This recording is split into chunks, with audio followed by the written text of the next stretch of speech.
اعوذ باللہ من الشیطان الرجیم، بسم اللہ الرحمن الرحیم۔ السلام علیکم نائنتھ کلاس، کیسے ہیں سب بچے؟ اللہ تعالیٰ آپ کو ہنستا مسکراتا رکھے، زندگی میں کامیاب و کامران کرے۔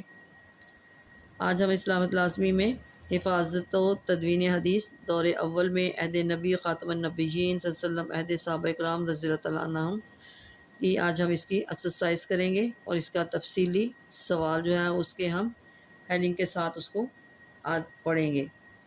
سب سے پہلے ہم اس کی ایکسرسائز کر لیتے ہیں۔ جی پہلا جی، درست جواب کا انتخاب کریں۔ نبی کریم خاتم النبیین صلی اللہ علیہ وسلم کے عمل کو کہا جاتا ہے حدیث فعلی، حدیث قولی، حدیث تقریری، حدیث قدسی۔ اب اس میں صحیح آنسر کیا ہے؟ حدیث فعلی۔ حدیث کو جمع کرنا اور کتابی شکل دینا کہلاتا ہے تدوین حدیث، فضیلت حدیث، روایت حدیث، ورایت حدیث۔ اب اس میں صحیح آنسر کیا آیا؟ تدوین حدیث۔ نبی کریم خاتم النبیین صلی اللہ علیہ وسلم نے حضرت عمر بن حزم رضی اللہ تعالیٰ عنہ کو والی بنا کر بھیجا، یمن کا، مصر کا، شام کا، حبشہ کا۔ اب اس میں صحیح آنسر کیا آیا؟ یمن کا۔ صحاح ستہ میں شامل ہیں 2 کتابیں، 4 کتابیں، 6 کتابیں، 8 کتابیں۔ اب اس میں صحیح کیا آیا جی؟ 6 کتابیں۔ حضرت عمر بن عبدالعزیز رضی اللہ عنہ نے سرکاری سطح پر انتظام فرمایا احادیث پر عمل کرنے کا، احادیث کی جمع تدوین کا، احادیث کی شرح کا، احادیث کو حفظ کرنے کا۔ اب اس میں صحیح آنسر کیا آیا؟ احادیث کی جمع تدوین کا۔ اب اس کے شارٹ کوشچن دیکھ لیتے ہیں۔ پہلا ہے جی، حدیث کے معنی اور مفہوم بیان کریں۔ جی بچوں، اس کے آنسر میں آپ یہاں سے لکھیں گے حدیث کے لفظی معنی بات اور گفتگو کے ہیں۔ شرعی اصطلاح میں نبی کریم خاتم النبیین صلی اللہ علیہ وسلم کے اقوال، افعال اور تقریر، یعنی کوئی ایسا کام جو آپ خاتم النبیین صلی اللہ علیہ وسلم کی موجودگی میں کیا گیا ہو اور آپ خاتم النبیین صلی اللہ علیہ وسلم نے اس پر خاموشی اختیار فرمائی ہو کا مجموعہ حدیث نبوی کہلاتا ہے۔ یہ فرسٹ شارٹ کا آنسر آپ کا آگے ہے جی۔ دوسرا آپ کا جی، دور نبوی میں حفاظت حدیث کے کوئی سے 2 ذرائع لکھیں۔ تو یہاں سے لکھیں گے جی، دور رسالت میں صحابہ کرام رضی اللہ تعالیٰ عنہ نے احادیث مبارکہ کو 3 بڑے ذرائع سے محفوظ کیا، جن میں انہوں نے احادیث مبارکہ کو حفظ کیا، لکھ لیا اور اس کے مطابق عمل کر کے احادیث کو محفوظ کیا۔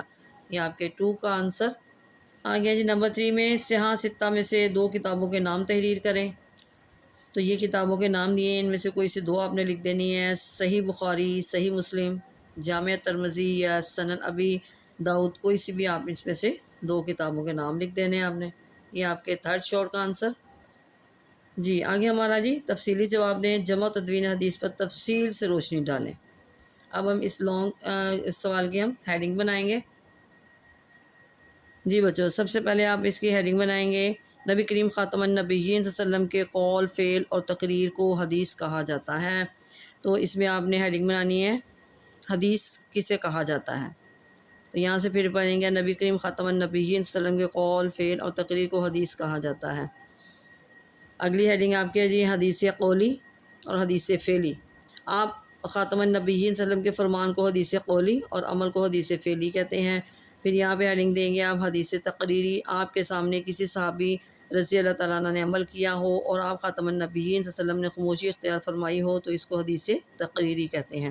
آگے جی، حدیث قدسی، جس حدیث میں مفہوم اللہ تعالیٰ کی طرف سے اور الفاظ نبی کریم خاتم النبیین صلی اللہ علیہ وسلم کے ہوں تو اس کو حدیث قدسی کہا جاتا ہے۔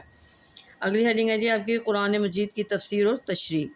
حدیث مبارکہ قرآن مجید کی تفسیر و تشریح ہے۔ نبی کریم خاتم النبیین صلی اللہ علیہ وسلم کی اطاعت اور اتباع کا اللہ تعالیٰ نے خود حکم ارشاد فرمایا۔ نبی کریم خاتم النبیین صلی اللہ علیہ وسلم معلم انسانیت بن کر تشریف لائے اور معاملات زندگی میں احادیث مبارکہ کے بغیر ایک مسلمان کا گزارا ممکن نہیں۔ اگلی ہیڈنگ ہے جی، احادیث مبارکہ میں بنیادی حیثیت۔ احادیث مبارکہ عبادات، معاملات اور احکامات میں بنیادی حیثیت رکھتی ہیں اور قیامت تک ان سے رہنمائی لی جاتی رہے گی۔ اس لیے دور رسالت اور دور صحابہ کرام رضی اللہ تعالیٰ عنہ میں ان کی حفاظت پر بھرپور زور دیا گیا ہے اور احادیث مبارکہ کو باقاعدہ مدون کر دیا گیا۔ آگے آپ دیں گے جی، حدیث تدوین حدیث۔ تدوین حدیث سے مراد احادیث مبارکہ کو جمع کرنا اور انہیں کتابی شکل دینا ہے۔ تدوین حدیث کی تفصیل درج ذیل ہے۔ اگلی ہیڈنگ ہے جی، جمع تدوین کا آغاز نبی کریم خاتم النبیین صلی اللہ علیہ وسلم کی احادیث مبارکہ کی جمع تدوین کا آغاز عہد رسالت ہی میں ہو گیا تھا۔ حدیث کی جمع تدوین میں خود نبی کریم خاتم النبیین صلی اللہ علیہ وسلم کی سرپرستی اور رضامندی شامل رہی۔ نبی کریم خاتم النبیین صلی اللہ علیہ وسلم خود اس بات کو پسند فرماتے تھے کہ آپ کی بات کو سنا جائے، ذہن نشین کیا جائے اور محفوظ کر لیا جائے۔ اسی وجہ سے آپ خاتم النبیین صلی اللہ علیہ وسلم ٹھہر ٹھہر کر گفتگو فرماتے تاکہ سامنے والا اچھی طرح سمجھ لے، یاد کر لے۔ بعض اوقات آپ خاتم النبیین صلی اللہ علیہ وسلم 3 مرتبہ اپنی بات کو دہراتے تاکہ مخاطب کے ذہن میں بیٹھ جائے۔ یہاں پہ ہیڈنگ میں آئیں گے جی، حدیث کی حفاظت کرنے والوں کے لیے دعا۔ نبی کریم خاتم النبیین صلی اللہ علیہ وسلم حدیث کی حفاظت کرنے والوں کو ان الفاظ میں دعا بھی دیتے تھے کہ اللہ تعالیٰ اس انسان کو خوش و خرم رکھے جس نے میری بات سنی، یاد کی اور اسے لوگوں تک پہنچایا۔ اگلی ہیڈنگ ہے جی، احادیث مبارکہ کے 3 ذرائع۔ دور رسالت میں صحابہ کرام رضی اللہ تعالیٰ نے احادیث مبارکہ کو 3 بڑے ذرائع میں محفوظ کیا، جن میں انہوں نے احادیث مبارکہ کو حفظ کیا، لکھ لیا اور اس کے مطابق عمل کر کے احادیث کو محفوظ کیا۔ اگلی ہیڈنگ آپ کے جی، صحابہ کرام کی حوصلہ افزائی۔ رسول اللہ خاتم النبیین صلی اللہ علیہ وسلم نے صحابہ کرام رضی اللہ تعالیٰ عنہ کی حوصلہ افزائی فرمائی کہ وہ آپ خاتم النبیین صلی اللہ علیہ وسلم کے فرامین کو یاد رکھنے کے ساتھ ساتھ تحریری صورت میں بھی محفوظ کریں۔ چنانچہ آپ خاتم النبیین صلی اللہ علیہ وسلم کی زندگی ہی میں احادیث نبویہ کو کتابی شکل میں محفوظ کرنے کا سلسلہ شروع ہو گیا تھا۔ رسول اللہ خاتم النبیین صلی اللہ علیہ وسلم کے وصال کے بعد صحابہ کرام رضی اللہ تعالیٰ عنہ کی بڑی تعداد نے اس عمل کو اپنی زندگی کا مشن بنایا۔ اگلی ہیڈنگ آپ کی جی، عہد رسالت میں احادیث مبارکہ کی کتابت کی کثیر شہادتیں۔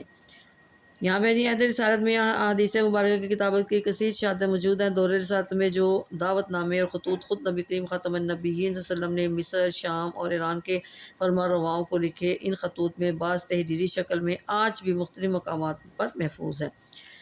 نبی کریم خاتم النبیین صلی اللہ علیہ وسلم نے حضرت عمر بن حزم رضی اللہ تعالیٰ عنہ کو یمن کا ولی بنا کر بھیجا تو انہیں صدقہ اور وراثت کے متعلق احکام لکھوا دیے۔ اس طرح نبی کریم خاتم النبیین صلی اللہ علیہ وسلم نے مختلف علاقوں سے زکوٰۃ وصول کرنے کے لیے جن لوگوں کو روانہ فرمایا تھا، ان کی رہنمائی کے لیے زکوٰۃ کے تفصیلی احکام لکھوا دیے تھے۔ یہ احکام باقاعدہ تحریری شکل میں صحابہ کرام رضی اللہ عنہ کے پاس موجود تھے۔ اگلی ہیڈنگ ہے جی، ذاتی نسخے۔ بعض صحابہ کرام رضی اللہ عنہ کے پاس احادیث نبوی کے ذاتی نسخے بھی موجود تھے۔ صحیفہ صادقہ دور رسالت ہی کا مجموعہ احادیث تھا جو حضرت عبداللہ بن عمر بن عاص رضی اللہ تعالیٰ عنہ کا مرتب کردہ تھا۔ اس کے علاوہ حضرت ابو ہریرہ، حضرت علی المرتضیٰ اور حضرت عبداللہ بن مسعود رضی اللہ تعالیٰ عنہ کے پاس بھی احادیث مبارکہ کے تحریری نسخے موجود تھے۔ اگلی ہیڈنگ ہے جی، تابعین کا دور۔ صحابہ کرام رضی اللہ عنہ کے بعد تابعین کے دور میں احادیث مبارکہ کی جمع تدوین نے ایک منظم تحریر کی شکل اختیار کر لی۔ تابعین نے اس دور میں کئی کتب احادیث مرتب کی جو بعد کے ادوار میں باقاعدہ ماخذ اور مصادر کی حیثیت رکھتی ہیں۔ احادیث نبویہ کی جمع تدوین کے حوالے سے یہ تمام کوششیں ذاتی نوعیت کی تھیں۔ آگے ہیڈنگ ہے جی، سرکاری سطح پر جمع تدوین۔ سرکاری سطح پر جمع تدوین کا سلسلہ حضرت عمر بن عبدالعزیز کے دور میں شروع ہوا۔ جمع تدوین حدیث کی تحریر کو اوج کمال تک پہنچانے کا اعزاز امام مالک رضی اللہ عنہ اور صحاح ستہ کے مؤلفین کے ساتھ ہے۔ موطا امام مالک، صحیح بخاری، صحیح مسلم، جامع ترمذی، سنن ابی داؤد، سنن نسائی اور سنن ابن ماجہ اس دور کی یادگار ہیں۔ یہ احادیث مبارکہ کے لیے مستند مجموعے ہیں۔ اگلی ہیڈنگ ہے جی، امت میں سنت نبویہ کا عملی نمونہ۔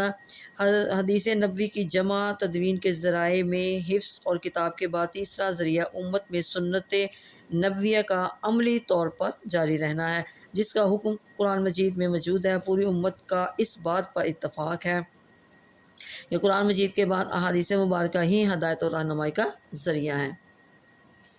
اللہ تعالیٰ نے قرآن مجید میں حکم فرمایا، وَمَا آتَاكُمُ الرَّسُولُ فَخُذُوهُ وَمَا نَهَاكُمْ عَنْهُ فَانْتَهُوا، اور جو کچھ رسول اللہ خاتم النبیین صلی اللہ علیہ وسلم تمہیں عطا فرمائے تو اسے لے لو، اور جس سے تمہیں منع فرمائے اس سے رک جاؤ۔ لاسٹ میں ہیڈنگ دیں گے جی، جمع تدوین حدیث کی تاریخ پر نظر۔ تو جمع تدوین حدیث کی پوری تاریخ پر نظر ڈالنے سے واضح ہوتا ہے کہ اللہ تعالیٰ نے قرآن مجید کے ساتھ حدیث نبوی خاتم النبیین صلی اللہ علیہ وسلم کی حفاظت کے بھی خصوصی اسباب مہیا فرمائے ہیں تاکہ قیامت تک اہل ایمان اس پر عمل پیرا ہو کر دنیا اور آخرت میں کامیابی حاصل کر سکے۔ یہ بچوں آج کا ہمارا سبق، اس کی ہم نے جو MCQs ہیں وہ بھی کیے، شارٹ کویشچن کیے، اور تفصیلی سوال جو ہمارا ہے اس کی ہم نے ہیڈنگ بنائی ہے۔ اس کو آپ نے اچھی طرح یاد کرنا ہے، دعاؤں میں یاد رکھیے گا۔ اوکے، اللہ حافظ۔